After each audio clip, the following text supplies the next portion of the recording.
Nuk mjaftojnë vetëm telashet që i krijoi vetes me projektin tashmë të anulluar të shitjes së aksioneve te kompani tregtare për organizimin e Kupës Botës. E tani Gianni Infantino duhet përballet edhe me dhimbjet e kokës që lidhen me histori eroz të skaluarës jo shumë të largët.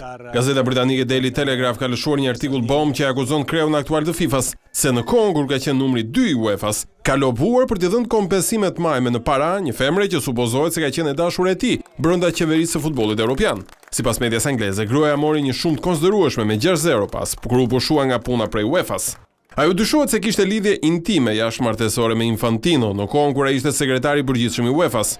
Mirëpo kur raporti mes tyre u zbulua, sipas Telegraph, Infantino s'u desh të bënte një zgjedhje duke e larguar atë nga UEFA në këmbim të një kompensimi të rëndësishëm financiar. Madje gazeta pretendon se UEFA financoi edhe masterin e administrimit të biznesit të gruas, pasi ajo u largua nga UEFA. Qeveria e futbollit evropian e pranoi një gjë të tillë, por shtoi se pagesa u bë në përputhje me rregulloret në fuqinë atë kohë për stafin që largohej nga puna.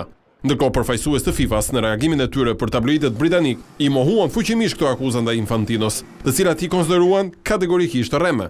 Akuzat mediatike ndaj kreut të FIFA-s vinë në një kohë që ai ndodhet në Amerikën e Jugut ku mori mbështetje pas përçarjeve dhe përplasjeve të mëdha që shkaktoi plani i tij financiar për të shitur 20% të organizimit të Kupës së Botës dhe aktiviteteve të tjera të FIFA-s në këmbim të fitimit të 4.2 miliard dollarëve.